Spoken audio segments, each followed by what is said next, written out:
แซ่บอยู่ทุกคนเนาะมากินน้ำกันแต่มึงหุ้งสวัสดีเนาะพบกับเราสองคนอีกแล้วในซองอเล็กติมแฟมิลี่เนาะเป็นซองครอบครัวสุขสันต์เนาะมื้อนี้เราจะพาทุกคนมากินข้าวช่วยนำกันมื้อนี้เราเฮ็ดนี่กินตำมะฮุ่งอันนี้ออมเพียเนาะออมเพียออมเครื่องในมันทุกคนออมเครื่องในงัวเนาะนี่ตำมะฮุ่งมากินข้าวนำกันตำช่วยนี่นี่ออมเพียได้สุกตำช่วยนี่ก็กินออมเพียคมๆเนาะคมจำล่อมไว้นะทุกคนนี่ให้บอกนี่อันนี้มันหัวใจมันกับตำหุ่ง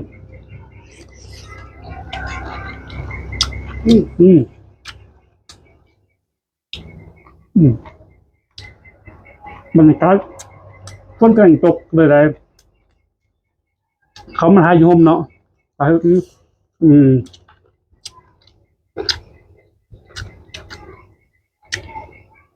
ครับร่างบงงามไปเลยเนาะมันทุกคนตำหุ้งกับทุนแซ่บอยู่ทุกคนเนาะมากินน้ำกันแต่มึงหุ้งกับทูนนี้แบบมันไม่แนวเลยเข้ากันแข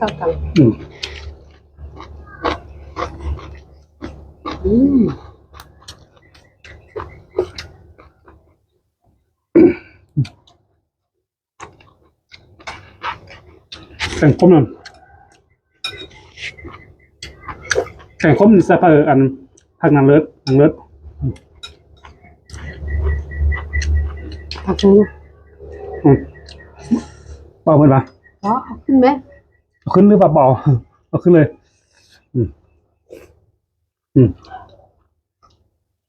ครับ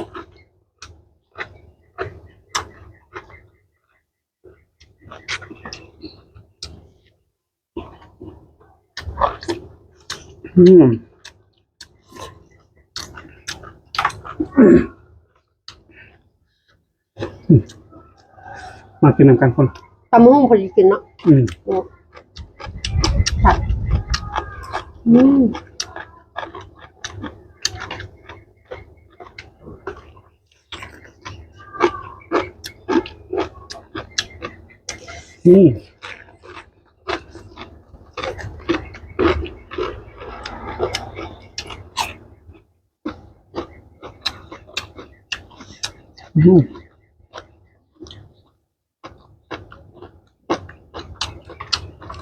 ว่าเดี๋ยวเราออกสิไปทายอยู่ส่วนแต่ว่าฝนตกตลอดเลยตรงนี้เราดูฝนเนาะไปก็จะงานฝนเพิ่นจะคันว่าจะเสียคบปลาในยามฝนจะเสียคมในยามฮักเนาะแต่อะไรขัดข้องกันนึงคือคันถ้าเฮาบ่เสียกันยามฮัก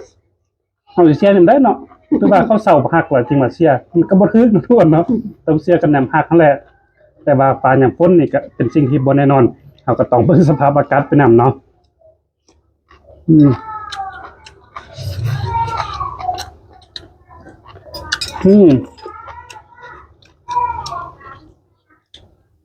ตอนนี้บ่แน่ใจว่าทุกคนได้ยินเสียงบ่เนาะมีเสียงดนตรีประกอบนั่นก็คือเสียงล้านไห้ทุกคนบ่แน่ใจว่าไห้ยังเนาะไห้อ่อนแม่บ่เนาะแม่มาหาใหม่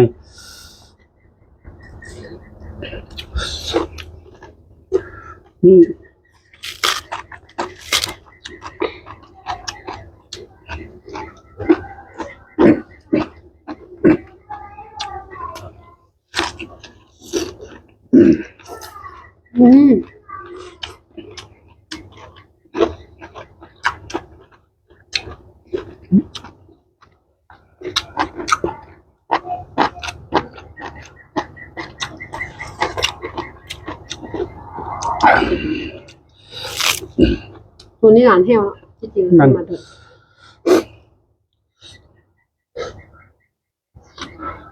คนก็กินตามส้ม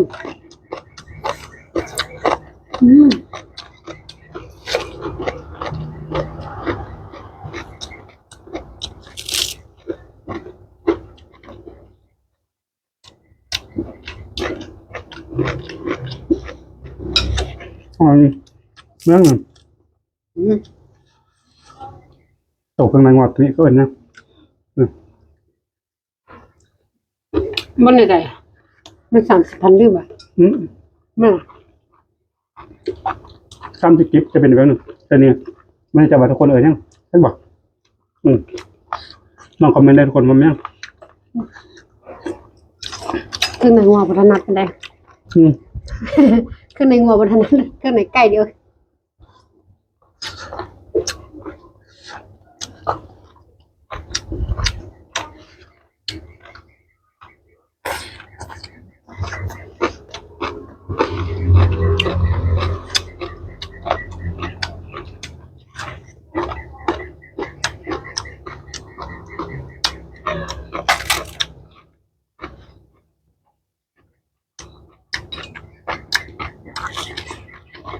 อืม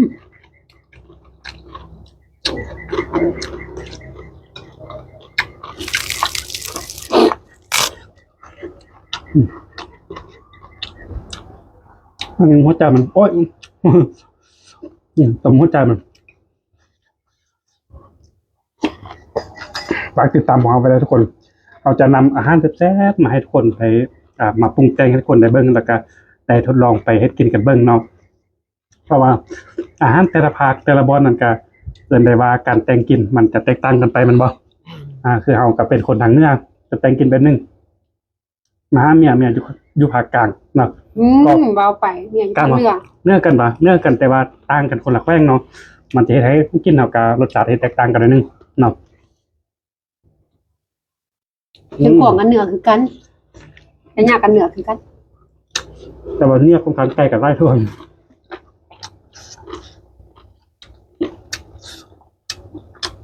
อืม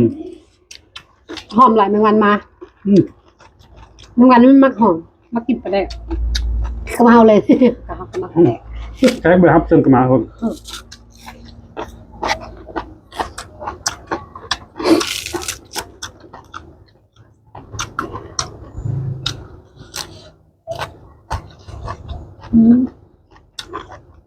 ทำแมงเลิศความสิ่งหวานนี่เป็นสิ่งที่เขากันในสุดแบบ5 คำเปรียบแบบเลยคันว่าอ้อมถึงหวานคัดให้เดือนแล้วประแจไปทุกคน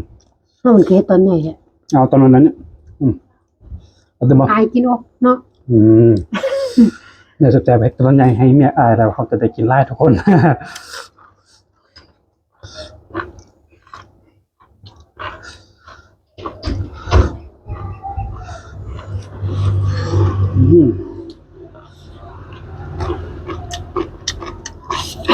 ยำหนานขาด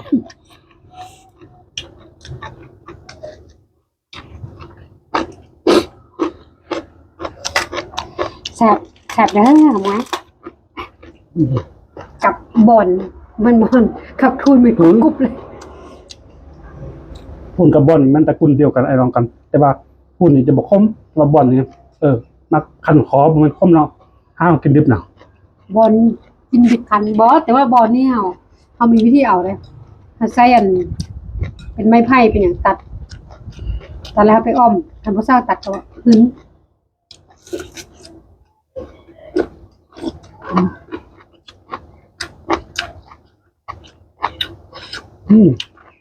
อ้อมเพียคมอยู่ทุกคน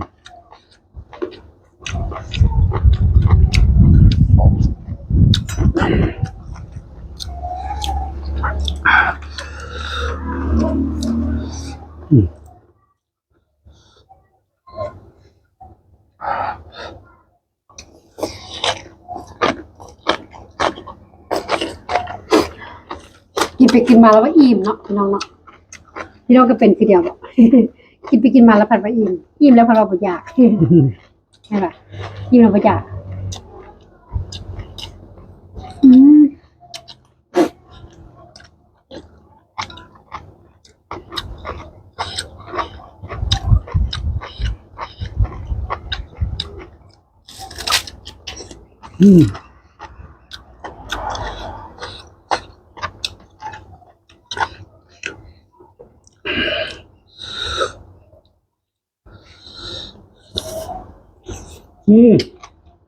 ตกครับ ไปกูเครื่องก่อนไปกูเครื่องโอ้พอก่อนกินข้าวก่อนพุ่งตกตาเครื่องไปกูเครื่องก่อน ต่อมา ไปกูเครื่องก่อนพุ่งตกมึงพุ่งแห้งหรือเปล่าไปแล้ว